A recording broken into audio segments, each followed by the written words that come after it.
Assalamualaikum warahmatullahi wabarakatuh. Selamat pagi anak-anak, salam jumpa kembali. Semoga tetap sehat dan semangat. Untuk itu mari pagi ini kita lanjutkan belajar biologi, melanjutkan materi yang lalu tentang invertebrata. Sekarang kita memasuki materi vertebrata. Saya rasa anak udah membaca literasi untuk animalia vertebrata ini. Semoga dengan pertemuan ini akan menguatkan pemahaman anak terhadap materi animalia di vertebrata. Baik anak-anak, untuk itu mari kita berdoa agar diberikan kelancaran, kemudahan, dan pemahaman, sehingga kita bisa betul-betul belajar ini sangat bermanfaat untuk kita semuanya, terutama anak-anak nanti dalam penilaiannya bisa mendapatkan nilai yang baik seperti yang diharapkan. Berdoa mulai.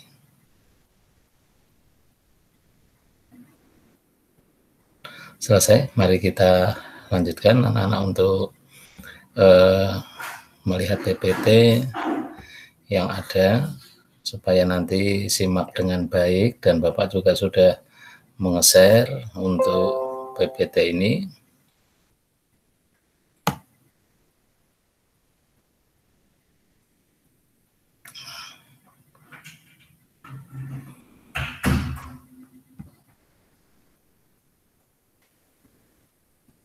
Baik anak-anak,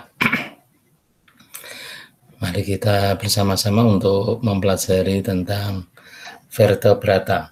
Tentunya anak-anak pada invertebrata, terakhir pada Echinodermata, yaitu makhluk hidup yang sudah memiliki lapisan embrio triploblastik selomata. Dan ini akan sampai pada vertebrata nanti yang kita pelajari semuanya sudah memiliki lapisan embrionya triploblastik selomata.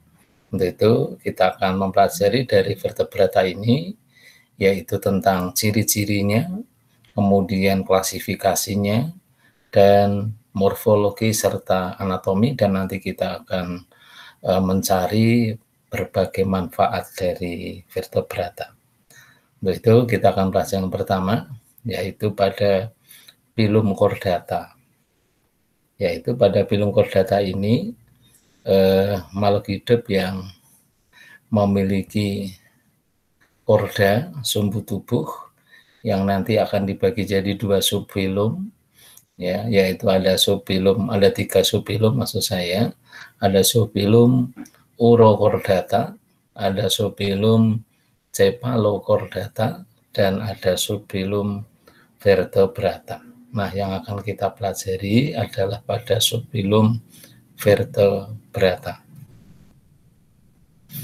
Nah, dari subfilum Vertebrata ini ada dua superkelas yang bisa kita nanti bahas.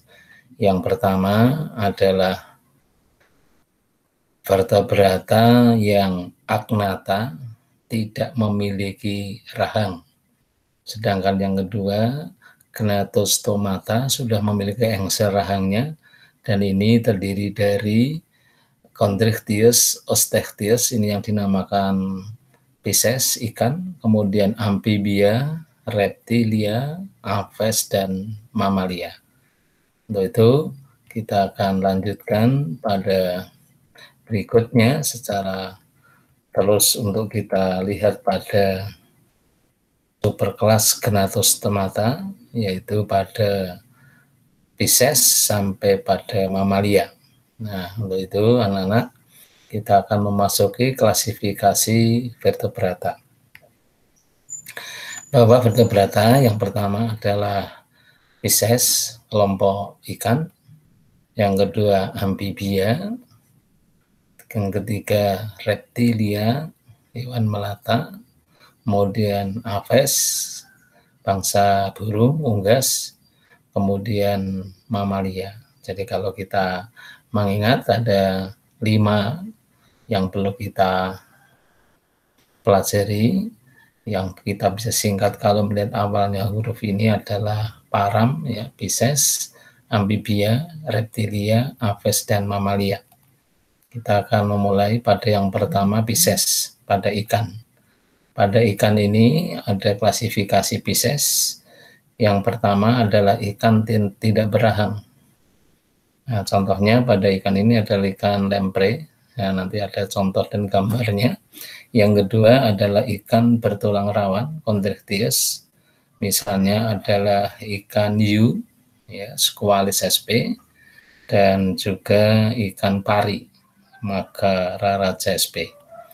Kemudian yang ketiga adalah ikan bertulang keras, Osteichthyes. Nah, ini yang paling banyak yang bisa kita temukan di sekitar kita.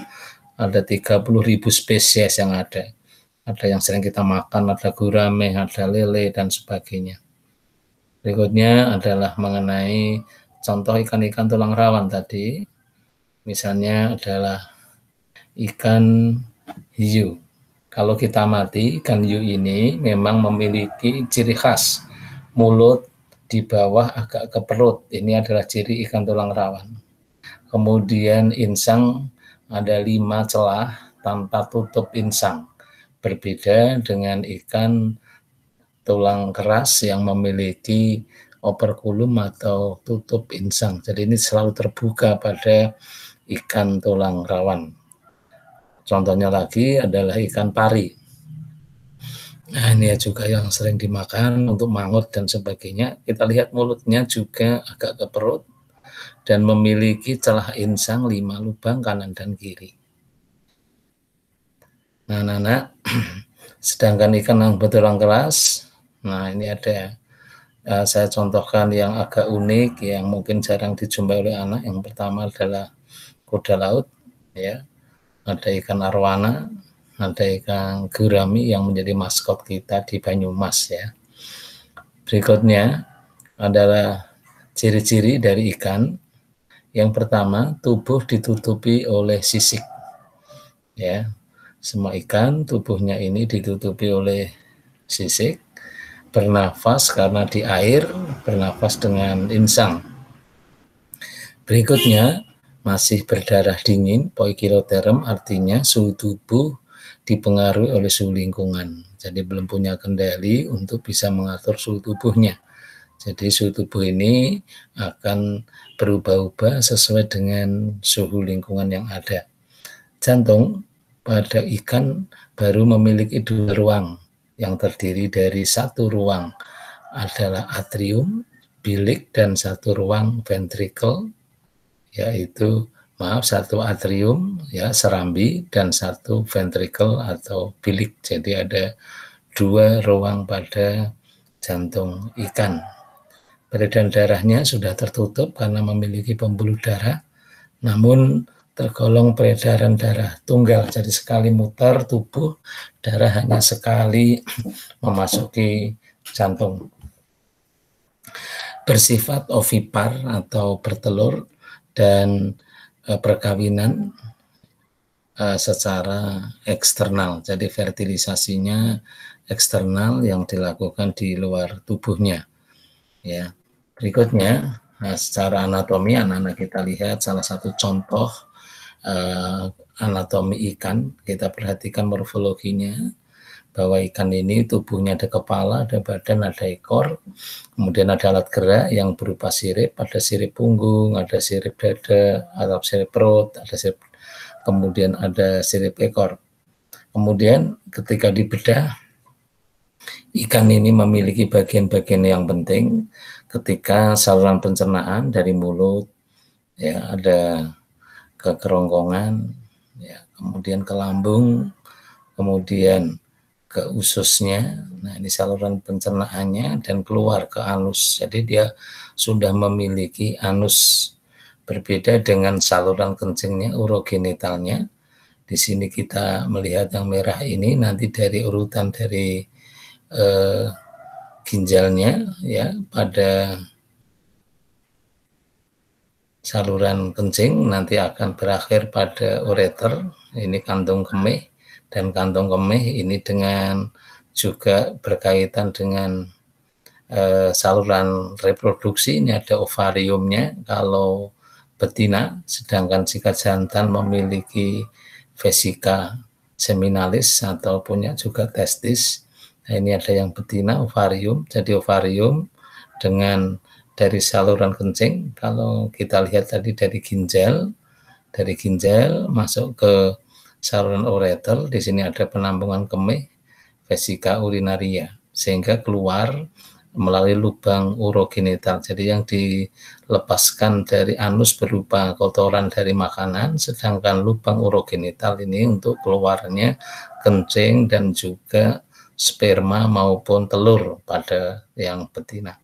Nah, tentunya anak-anak ketika ikan itu berenang bisa naik, bisa turun dibantu oleh gelembung renang. Ini pada ikan-ikan yang suka di permukaan air, gelembung renangnya cukup besar karena memudahkan untuk bisa naik ke permukaan. Kemudian pada ikan karena bernafasnya dengan insang, ini ada celah insang. Pada ikan bertulang keras, celah insang ditutup oleh tutup insang. Kemudian jantung yang tadi Bapak sebutkan ada di ruang depan, di bawah. Ini memiliki 2 ruang, 1 serambi dan 1 bilik. Baik, kita lanjutkan pada peredaran darahnya. Nah, karena ruang jantungnya ada 2, 1 serambi, atrium, dan 1 bilik ventrikel. Ini adalah diagram pada jantung. Kita lihat bagaimana peredaran darahnya. Pada jantung yang beruang 2 ini adalah serambi, ini adalah bilik. Nah, ketika darah keluar dari bilik menuju ke seluruh tubuh, maka darah yang biru ini darah yang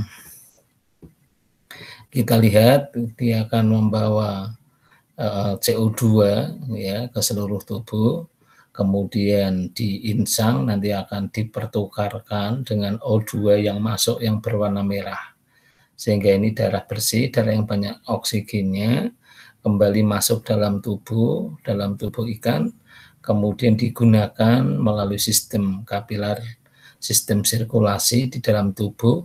Oksigen ini setelah digunakan di jaringan, maka akan tersisa CO2. CO2 ini akan menuju ke pembuluh darah balik atau vena. Nah, pembuluh vena ini ya akan masuk ya, sinus venosus yang ini tadi bahwa masuk ke atrium. Di atrium kemudian masuk ke ventricle atau bilik, kemudian dikeluarkan kembali. Oleh sebab itu, pada ikan dinamakan peredaran darah tunggal karena sekali mutar ke seluruh tubuh, kembali lagi ke jantung hanya sekali memutar. Nah, bagaimana dengan contoh yang lain nanti kita bandingkan. Berikutnya kita ke ciri-ciri amfibia. Kita masuk ke makhluk hidup yang secara terkenalnya hidup di 2 alam ya, yang memiliki kemampuan di darat maupun di air. Namun kita akan lihat ciri-ciri, yaitu kulitnya lunak berlendir, selalu basah dan lembab ya. Yang kedua, alat pernafasannya berupa insang karena ada amfibi ketika proses metamorfosisnya ada yang di air kemudian bisa ke darat, dibantu dengan kulit yang selalu lembab dan juga paru-paru.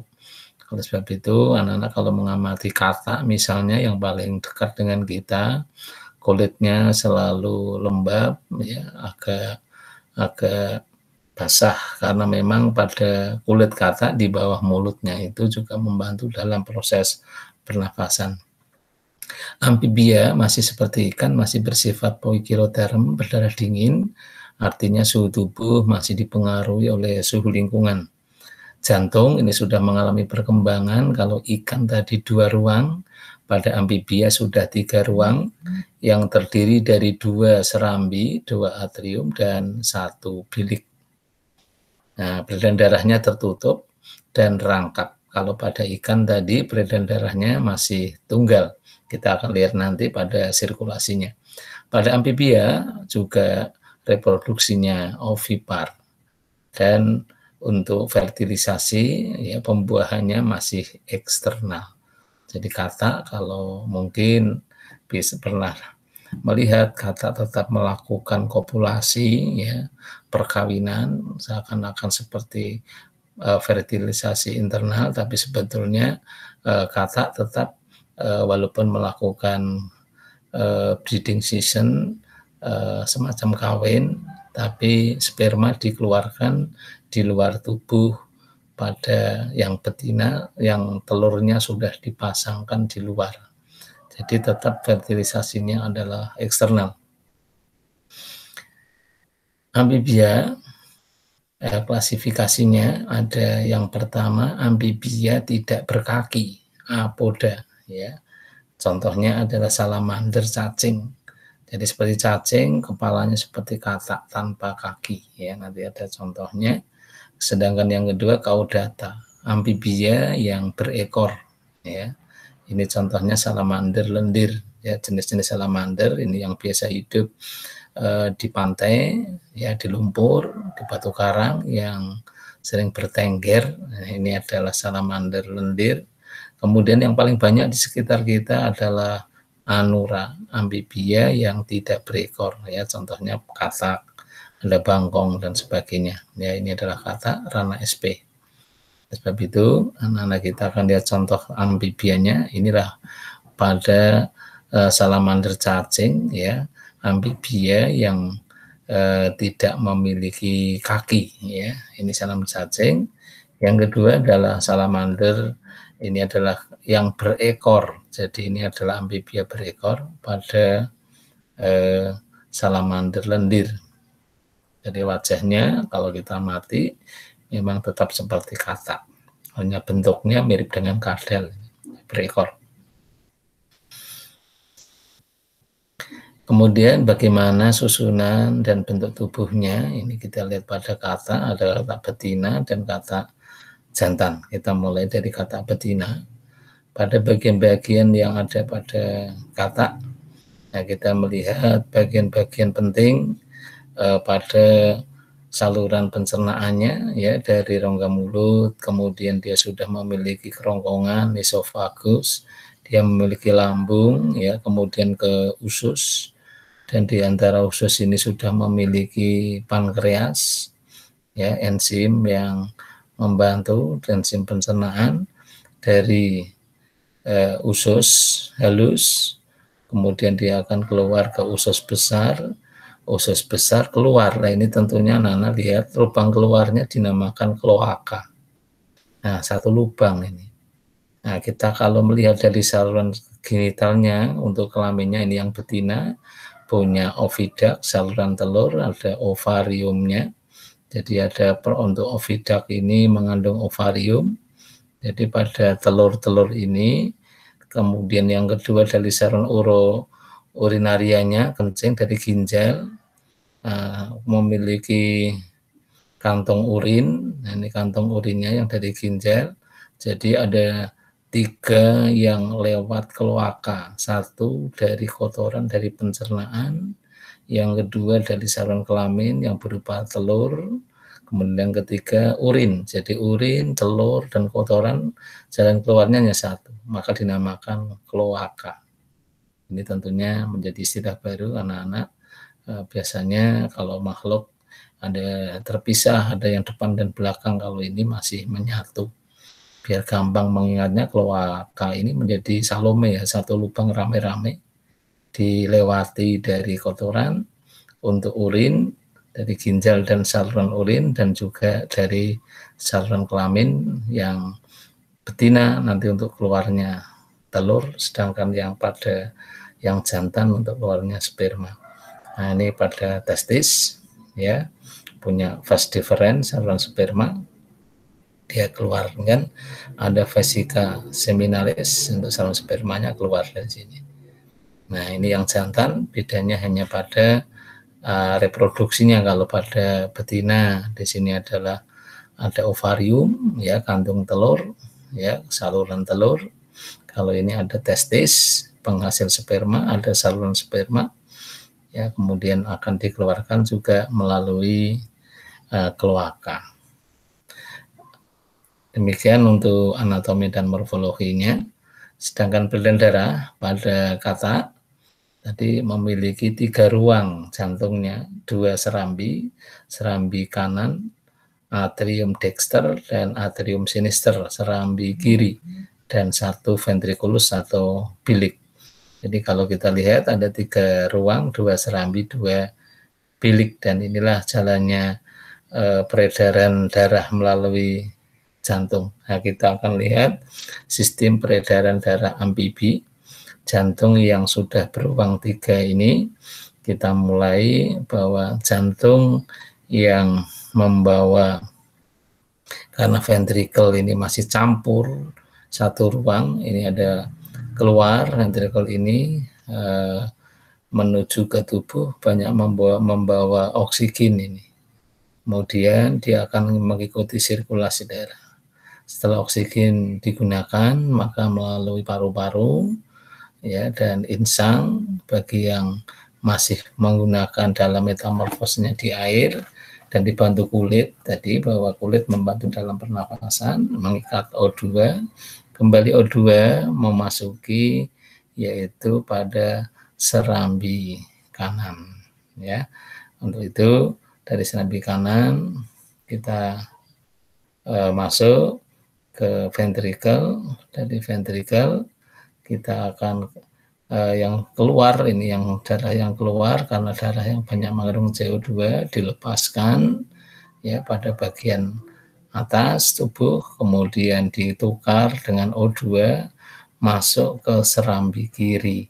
Di serambi kiri yang banyak membawa oksigen ke bilik, kembali lagi keluar yang banyak membawa O2. Oleh sebab itu ini dinamakan pembuluh peredaran darah rangkap, karena dalam peredarannya ada 2 kali masuk ke dalam jantung. Beda dengan pada ikan, tadi masih peredaran darah tunggal, hanya sekali masuk jantung. Kalau ini sudah ada 2 kali ya, setelah keluar dia masuk ruang jantung lagi, keluar lagi dan masuk kembali. Jadi ada 2 sirkulasinya. Kita masuk pada reptilia, ya, hewan melata, memiliki ciri-ciri yang pertama, kulit tubuhnya kering walaupun bersisik. Sisik tidak berlendir, tapi zat yang keras, ya, zat tanduk. Jadi pada buaya, pada komodo, pada cicak, kadal, dan sebagainya, bahwa sisik itu keras karena tersusun dari zat tanduk. Kemudian alat pernafasannya berupa paru-paru. Dan reptilia yang di air juga dibantu dengan kloaka. Tadi adalah lubangnya untuk keluarnya 3 saluran, ya, tadi kencing, saluran pencernaan, dan saluran kelamin. Ini juga bisa bergerak, digunakan juga dalam memasukkan udara. Jantung, nah ini sudah mulai sempurna, memiliki 4 ruang jantung, terdiri dari 2 serambi, 2 atrium, dan 2 bilik. Nah, namun pada buaya nanti kita akan melihat walaupun sudah memiliki 2 bilik, namun sekat di antara 2 bilik belum sempurna. Itulah yang nanti kita akan lihat memiliki namanya foramen Panizzae. Jadi walaupun 4 ruang, tapi bilik kanan dan bilik kirinya sekatnya belum sempurna sehingga masih ada darah yang bercampur. Dinamakan foramen Panizzae. Peredaran darah tertutup yang sudah memiliki pembuluh darah, ya ada arteri, ada vena, darah nadi maupun darah balik, dan peredaran darahnya rangkap. Jadi sekali beredar 2 kali masuk jantung.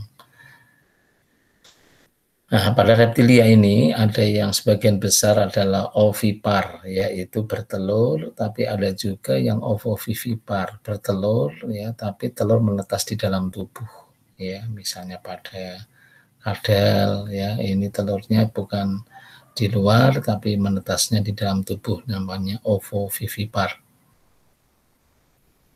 Fertilisasinya, bahwa reptilia ini sudah melakukan perkawinan, ya, jadi tetap pada jantan dan betina melakukan perkawinan, ya, jadi di dalam tubuh bukan di luar tubuh seperti pada ikan maupun amfibi, jadi sudah lebih sempurna.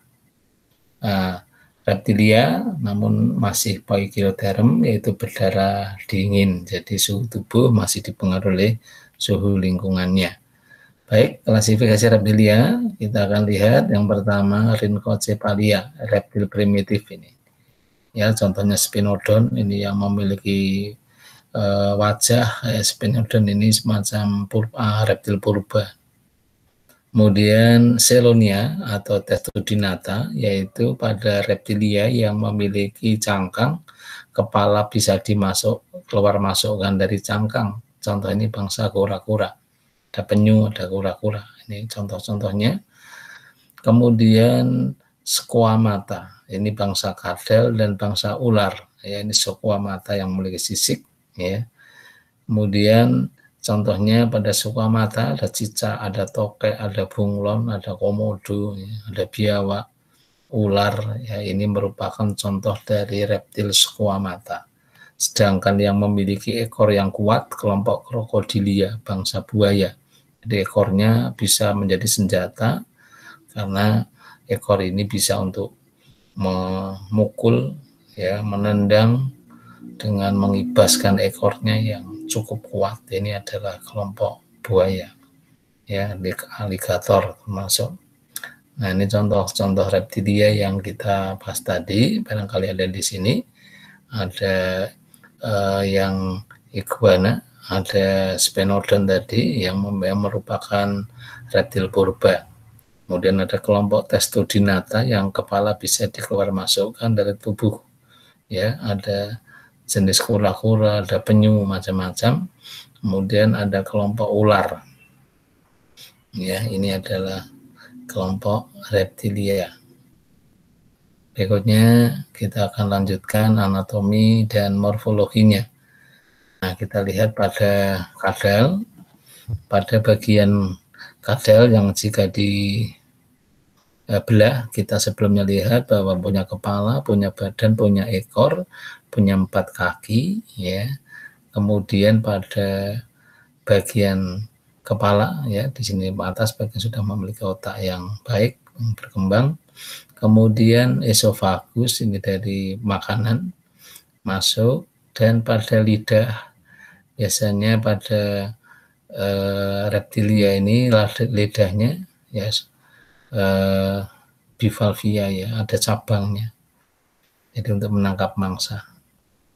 Cicak misalnya ketika menangkap nyamuk, ya, itu lidahnya bisa keluar. Semacam tangan. Jadi dari mulut, kerongkongan, ya, kemudian ke lambung, ini adalah masuk ke usus. Nah, ini usus halus. Nanti di usus halus dia memiliki usus besar. Perbatasan usus halus, ya, dengan usus besar, dia juga memiliki usus buntunya, ya. Kemudian keluar masih dinamakan kloaka. Kenapa kloaka? Diambil di sini dilihat ada kantung kemih juga keluar melalui kloaka. Kemudian dari saluran kelamin, dari ovarium, indung telur, saluran telur, kemudian keluar juga melalui uretra dan melalui kloaka. Nah, untuk yang jantan memang memiliki alat kopulasi perkawinan, penisnya itu 2 kanan dan kiri, maka dinamakan hemipenis pada kadal. Jadi kadal itu penisnya 2 kanan dan kiri. Tentunya pada betina lubang masuknya juga 2. Jadi kalau mobil knalpotnya 2 kanan dan kiri, ya, hemipenis. Jantung tadi pada reptil sudah memiliki 4 ruang. Nah, ini adalah bagian-bagiannya. Ini adalah paru-paru, karena sebagian besar, ya, pernafasannya sudah menggunakan paru-paru, karena reptil ini sudah banyak beradaptasi di darat. Berbeda dengan amfibi yang masih banyak juga di air. Walaupun ada beberapa reptil yang memang masih suka di air. Nah, tentunya tadi dibantu pernafasannya kloaka, ya, pada kura-kura, ya, buaya dan sebagainya. Nah, kita lanjutkan pada peredaran darahnya, bahwa reptil sudah memiliki 4 ruang jantung, atrium dexter kanan dan atrium sinister kiri, dan bilik juga ventricle kanan, ada ventricle kiri. Ya, tadi yang saya Bapak sampaikan bahwa sekat antara bilik kanan dan bilik kiri masih ada celah lubang yang dinamakan foramen panisi pada buaya. Nah, kita akan lihat bagaimana peredaran darahnya. Nah, peredaran darahnya juga sudah peredaran darah tertutup dan rangkap. Artinya sekali beredar, 2 kali masuk pada jantung. Ya, kita akan melihat, kita mulai dari ventricle kiri, ya, darah dari ventricle kiri akan membawa darah bersih ke seluruh tubuh. Setelah digunakan, darah yang banyak mengandung O2 ditukar, ini yang akan banyak membawa CO2 karena sudah digunakan. CO2 akan diangkut melalui vena masuk ke serambi, ya, pada serambi kanan. Dari serambi kanan masuk ke ventricle kanan, ini masih darah yang mengandung CO2. Dari ventricle kanan yang darah banyak mengandung CO2 dibawa keluar, ya, ini keluar melalui ventricle kanan, dibawa ke paru-paru, ya, nanti sel ke paru-paru ditukar lagi, banyak membawa O2, O2 masuk melalui serambi kiri, ya, melalui serambi kiri darah bersih masuk ke jantung di serambi kiri, masuk ke bilik kiri, kemudian dari bilik kiri akan keluar lagi ke seluruh tubuh. Demikian seterusnya. Jadi ini adalah peredaran darah pada reptilia. Kita masuk pada aves, ya, bangsa burung yang paling terkenal, unggas, memiliki ciri yang pertama kulitnya ditutupi oleh bulu. Kalau reptil tadi oleh sisik, ikan juga oleh sisik, tapi kalau aves kulit ditutupi oleh bulu. Mulut berparuh, ya, jadi sebagian besar pada aves ini punya paruh. Kemudian pernafasannya sudah menggunakan paru-paru. Namun pada burung ketika terbang, ya, dibantu dengan pundi-pundi udara. Maka ketika kalian melihat burung yang sedang terbang, sayapnya kadang-kadang dihentikan sambil dia dari burung ini pernafasan menggunakan pundi-pundi udara.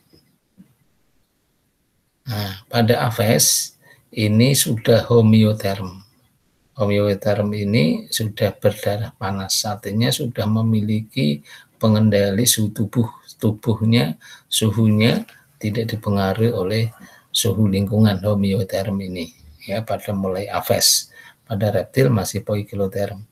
Fertilisasi perkawinannya internal, jadi ini sudah ada jantan dan betina melakukan perkawinan, tentunya sudah memiliki alat kopulasi, ya, alat untuk memasukkan ke lawan jenis dari jantan ke betina. Nah, pada aves adalah ovipar, ya, bertelur. Nah, jantung sudah memiliki 4 ruang, ini sudah lebih sempurna dibandingkan dengan reptil yang terdiri dari 2 serambi dan 2 bilik. Bagaimana klasifikasi aves? Ya, ini ada banyak sekali ordonya. Nah, namun beberapa ordo yang penting yang harus kalian kenal, yang pertama Galliformis, bangsa ayam. Ada kalkun, ada ayam, ya, macam-macam. Ini bangsa ayam, Galliformis. Ya, kemudian Casuariiformis, contohnya kasuari, ini termasuk unggas yang berukuran besar, tinggi, ya. Ini kalau di wilayah Irian, ini kasuari, ya, cukup besar seperti burung unta. Kemudian ada Passeriformis, burung penyanyi, burung berkicau. Ada jala, ada kenari, ada beo, ya, macam-macam. Kemudian ada Strigiformis, burung hantu. Nah, ini burung hantu yang sekarang banyak dikembangkan petani itu di lahan-lahan pertanian, dibuatkan rumah karena burung hantu ini memang makan tikus, ya, yang membantu mengurangi hama tikus. Ini sudah banyak sekarang dikembangkan, petani melakukan pengurangan pengendalian hama secara biologis. Ada Psittaciformis, bangsa bangsa betet. ada bedet, ada kenari, maaf aja ada bangsa parkit, ada bedet, ada kakatua. Ya, ini adalah bangsa bedet yang biasanya ditunjukkan dengan tipe paruhnya yang jelas, ya, yang di atas melengkung ke bawah. Ini falcon, ya, falconiformis, elang, ya, burung elang. Ini ada alap-alap dan sebagainya, pemakan bangkai. Ini falconiformis, ya, raja wali dan sebagainya, ya, ini falconiformis. Kemudian ini yang paling banyak dibudidayakan adalah burung columbiformis, ada burung merpati, ada burung dara, ya. Ini adalah columbiformis. Caeconiformis ini bangsa bangau yang memiliki kaki cukup tinggi, yang biasanya dia di air sehingga kakinya tinggi, punya paruh yang panjang untuk mengambil ikan. Ini bangsa untul, ada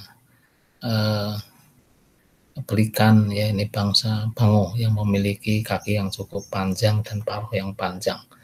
Nah, ini adalah contoh-contoh aves yang tadi Bapak sebutkan, bisa nanti diamati mana yang termasuk dari misalnya kelompok bedet, ya, ada kelompok yang falcon, ya, ada kelompok yang kasuari tadi, ya. Kemudian ada beberapa yang perlu nanti bisa ada passeriformis, ini untuk yang berkicau misalnya, ya. Oke, kita lanjutkan. Ada struktur anatomi dan morfologi. Anak-anak bisa melihat struktur anatominya bahwa pada ikan secara morfologi memiliki kepala, leher, badan, dan ekor. Ada dua, sebetulnya alat geraknya 4, ya. Yang 2 bermodifikasi jadi sayap.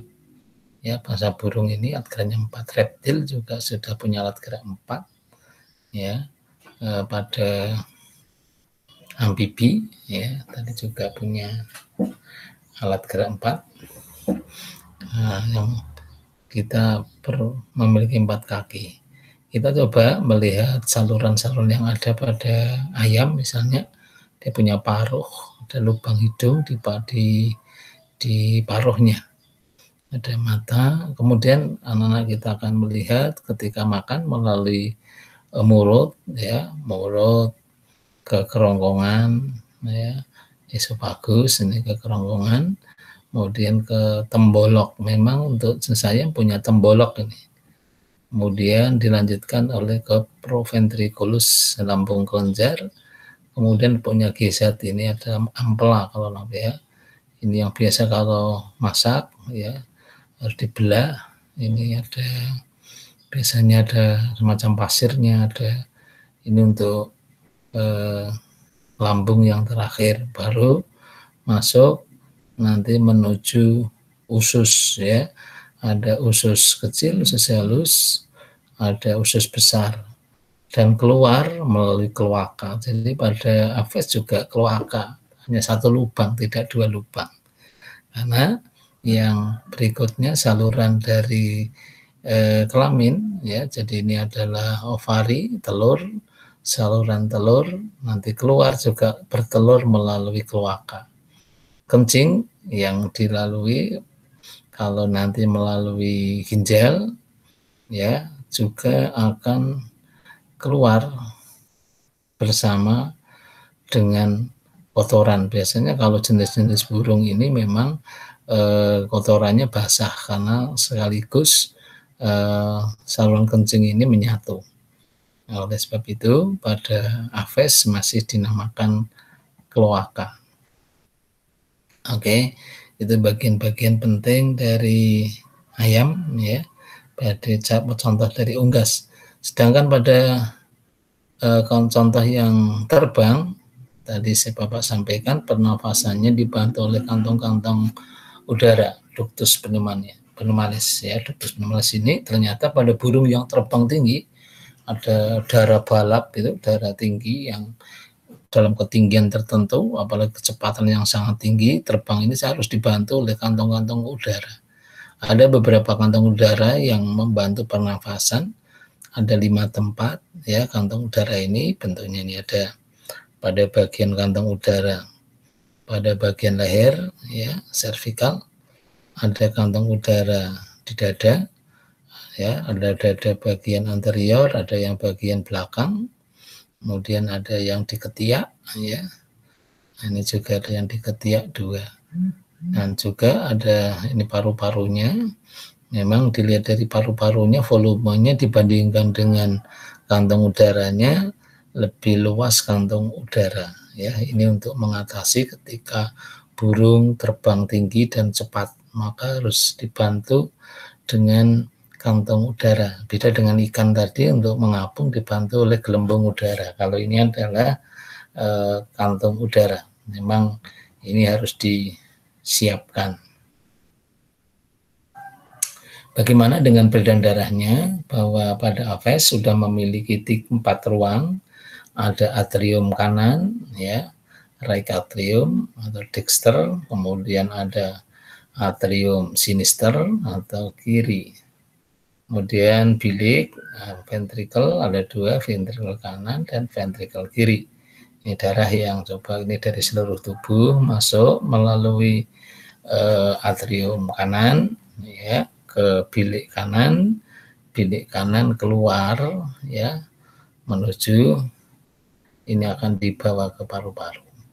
Nah, ini sel tubuh jadi darah kotor, sedangkan nanti dari tubuh dari paru-paru akan masuk dari paru-paru darah bersih masuk ke serambi kiri ke bilik kiri, dari bilik kiri darah bersih akan ke seluruh tubuh ya, melalui aorta ya.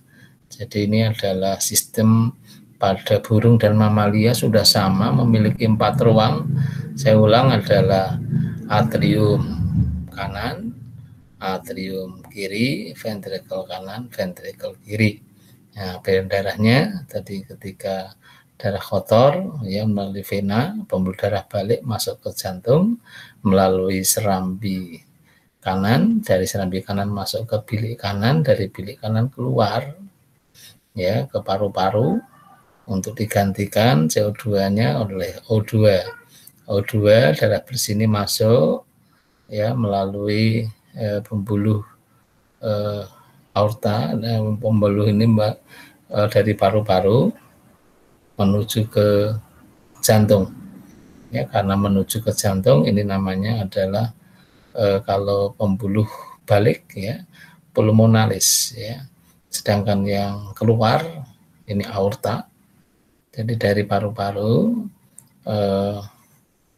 vena pembuluh balik ini menuju paru-paru membawa O2 ke ventricle kiri banyak O2 dan keluar melalui arteri besar aorta ke seluruh tubuh, dipakai dalam sistem tubuh, sistem sirkulasi darah.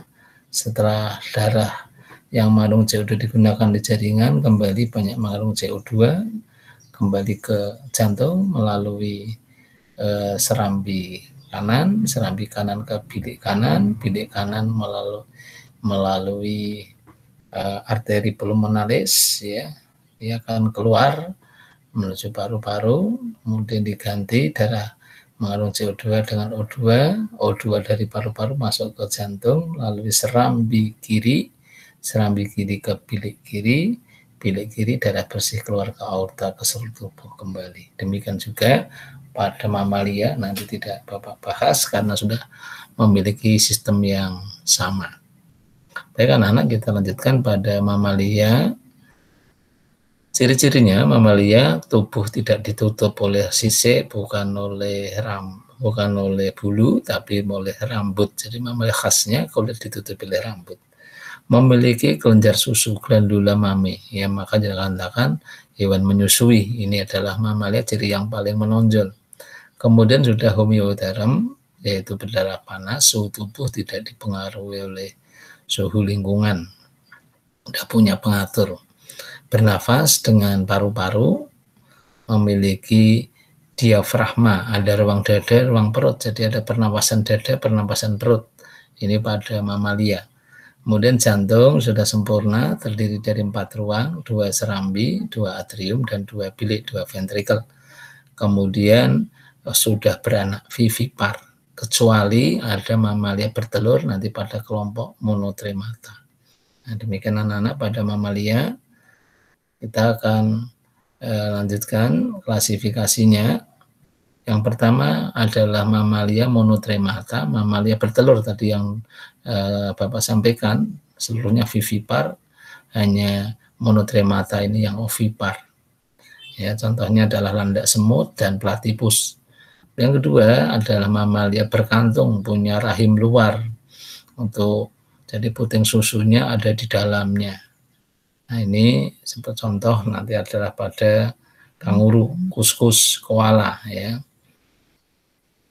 Kemudian yang ketiga, insektivora, pemakan serangga. Ya, ada mamalia pemakan serangga, misalnya celurut rumah ya, jadi yang sering lewat itu mulutnya yang moncong, ini untuk bisa makan serangga. Kemudian bangsa tupai, Tupiodiae, ini ada tupai. Rodentia penggerak, ini ada tikus dan teman-temannya. Kemudian contoh ya, tikus rumah. Berikutnya adalah edentata, contohnya armadillo dan kukang ya, kukang yang bunyinya cukup keras ya. Nanti ada gambar-gambarnya, kita akan perhatikan. Berikutnya ada mamalia yang agak juga kalian belum pernah lihat barangkali, ada polidota. Jadi ini tubuhnya ditutupi oleh semacam genting yang tebal, contohnya terenggiling ya, Manis javanica. Kemudian ada yang karnivora, ini paling banyak, hewan pemakan daging ya, memiliki gigi taring, singa, harimau, kucing, anjing, dan sebagainya. Kemudian mamalia berdarah tinggi yang sudah memiliki otak yang berkembang mendekati manusia, ini bangsa primata. Bangsa kera, ini ada macam-macam, ada primata ini. Satu lemur, kera buku ya, lemur.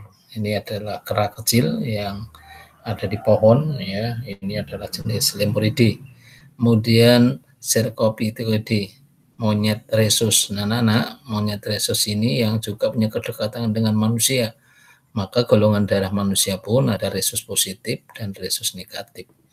Nah, orang Asia sebagian besar adalah darahnya rhesus positif. Jadi punya kesamaan dengan monyet tipe rhesus ini ya. Jadi kalau ditransfusikan dengan darah ini ya dia bisa nerima karena sebagian besar adalah rhesus positif.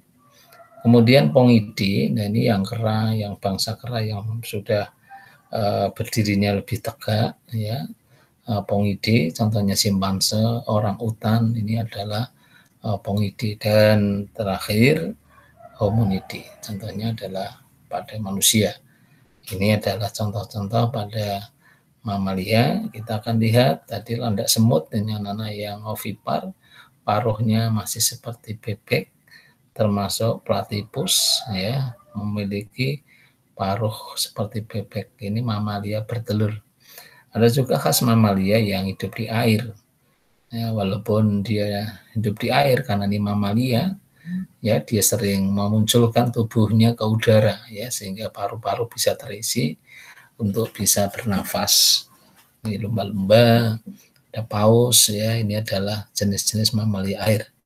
Ada juga mamalia yang orang bilang ini adalah bangsa burung, ini mamalia terbang, bangsa kelelawar yang pada baru-baru ini cukup menggemparkan adanya COVID ya, yang diduga juga sumbernya dari orang-orang yang makan kelelawar ini. Ya, ini kelelawar ini mamalia, tubuh ditutupi oleh rambut, jadi sayapnya ini bukan bulu tapi kulit yang tipis.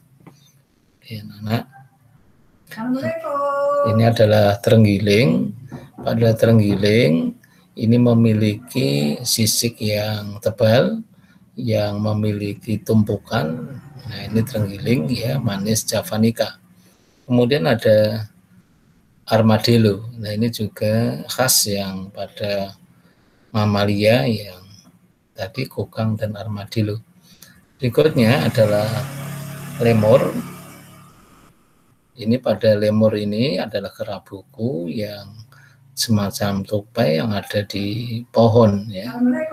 Kemudian untuk monyetnya, ini adalah monyet rhesus tadi, adalah monyet yang bisa untuk transfusi darah.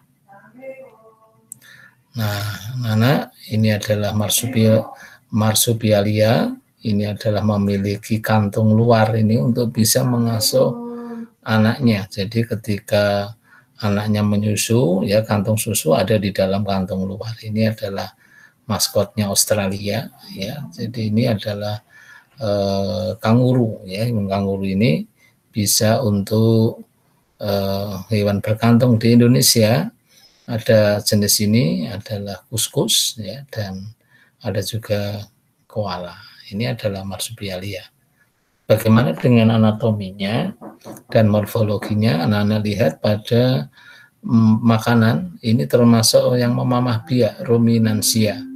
Di ruminansia ini rumput akan masuk, ini urutannya, masuk melalui mulut ke esofagus di kerongkongan, ya, masuk di perut besar, yaitu di rumen. Ini usus besarnya, perut besarnya pada sapi misalnya, rumen, ini perut besarnya.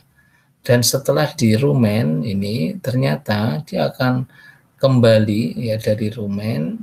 Nah, ini akan keluar kembali, ya, kembali menuju ke mulut dan di mamah biak, namanya dikunyah kembali dari mulut. Setelah dikunyah kembali, dia akan kembali ke retikulum. Di retikulum dia akan masuk di omasum, perut kita, dan omasum akan ke abomasum dan usus ke enstetinum. Demikian anak-anak, terima kasih. Selamat belajar. Semoga nanti dalam ulangan anak-anak bisa akan lebih baik, ya, saya kira itu anak-anak. Dan untuk itu kami akan berjumpa nanti pada ulangan yang akan datang. Demikian anak-anak yang bisa Bapak sampaikan. Selamat belajar, selamat mempersiapkan penilaian harian. Terima kasih. Assalamualaikum warahmatullahi wabarakatuh.